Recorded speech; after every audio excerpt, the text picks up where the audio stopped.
Halo, selamat datang kembali di channel Set Top Box Indonesia, channel mengulas Android TV Box, receiver parabola, dan item-item yang terkait dengannya. Pada kesempatan kali ini saya kedatangan sebuah produk dari GT Media, yaitu GT Media GT Combo, dan ini banyak di request ya untuk direview.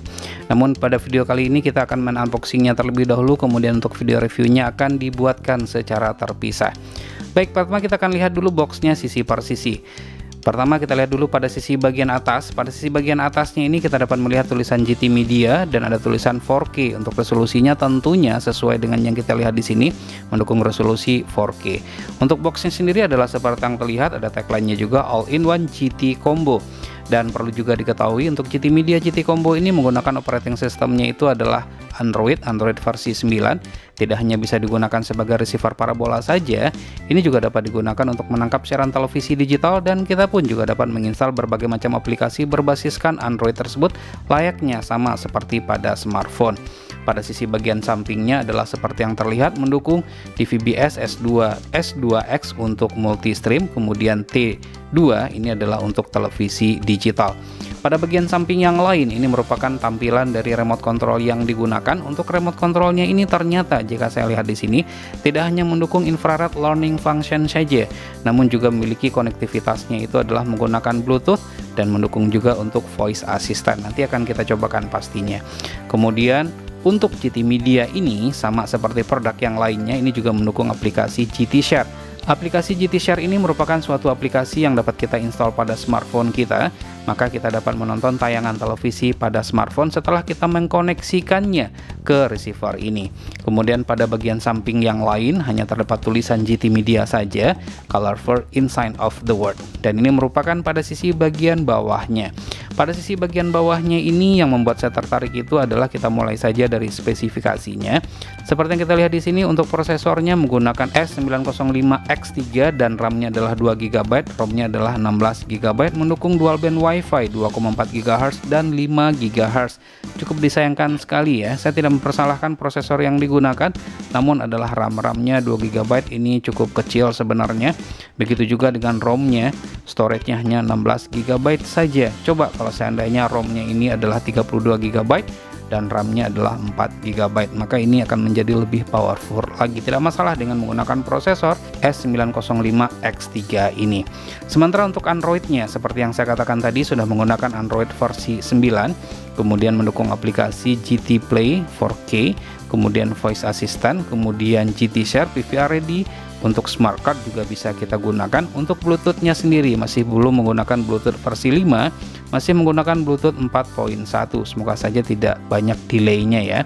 Kemudian untuk USB-nya menggunakan USB versi 3. Kemudian ini juga bisa dipasangkan dengan menggunakan micro SD dan mendukung juga untuk DLNA.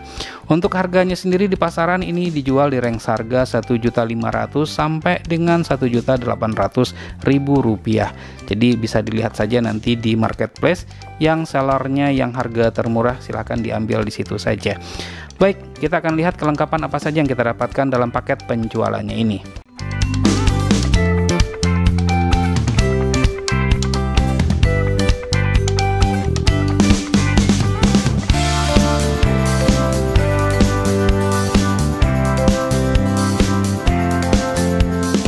Jadi inilah beberapa item yang kita dapatkan dalam paket penjualannya. Kita mulai saja dari kartu garansi. Produk GT Media ini sama seperti produk GT Media yang lain, ini bergaransi kurang lebih adalah 1 tahun ya. Namun untuk klaim garansinya, kita yang berada di Indonesia ini sepertinya susah ya. Jadi ini sepertinya tidak ada gunanya sama sekali. Selain daripada kartu garansi, kita juga mendapatkan user manual atau buku petunjuk penggunaan dari GT Media GT Combo ini. Jika kita perhatikan di sini tidak terdapat tulisan bahasa Indonesianya, hanya terdapat bahasa Inggris dan tulisan-tulisan dengan menggunakan bahasa yang lain. Pada intinya bahasa Indonesianya tidak ada. Kemudian kita juga mendapatkan sebuah konverter atau adapter. Konverter atau adapter ini bisa kita gunakan untuk televisi digital. Jadi bisa kita colokkan saja di sini nanti ya, seperti itu. Kemudian untuk adaptornya adalah seperti ini, dimana menggunakan spesifikasi 12 volt 1,5 ampere. Apabila kita ingin menggunakan yang 2 ampere pun juga tidak jadi masalah, dan ini sudah menggunakan standar colokan di Indonesia, EU plug-in.